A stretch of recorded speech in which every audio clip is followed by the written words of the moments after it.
નમસ્કાર મિત્રો, આપણે ચર્ચા કરી રહ્યા છીએ જીકાસ પોર્ટલ અને એડમિશન 2026-27 વિશે. એની અંદર હવે ખાસ તો આપણે સૌપ્રથમ તો શેડ્યુલ સમજી લઈએ કે આપણે કઈ તારીખે કઈ કામગીરીઓ કરવી જોઈએ. સૌ પહેલાં તો તમે રજિસ્ટ્રેશનની તારીખ નોંધી લ્યો, યાદ રાખી લ્યો. આ સમયગાળામાં રજિસ્ટ્રેશન કરવું ખૂબ જરૂરી છે. તારીખ 7/5/2022ના રોજ સવારે 11 કલાકથી તારીખ 28/5/2026ના રોજ રાત્રે 11:59 સુધી રજિસ્ટ્રેશન થશે. આ કુલ 22 દિવસનો ગાળો છે. આ ગાળાની અંદર વિદ્યાર્થીએ શું કામગીરી ફરજિયાત કરવાની છે એ પણ જરા જાણી લો. સૌપ્રથમ તો જીકાસ પોર્ટલ પર તમારે રજિસ્ટ્રેશન કરવાનું છે. તો આ ક્વિક રજિસ્ટ્રેશનની પ્રોસેસ જે છે એ વિદ્યાર્થીએ પૂરી કરવાની છે.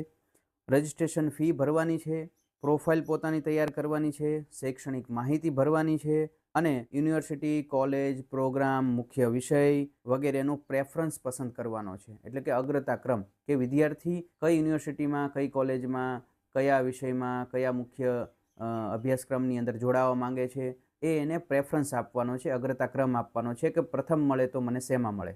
અને છેલ્લે તમારે બધા ડોક્યુમેન્ટ અપલોડ કરવાના છે. ત્યારબાદ ઓનલાઈન અરજી ચેક કરવાની છે અને જીકાસ પોર્ટલ પર સબમિટ કરવાની છે.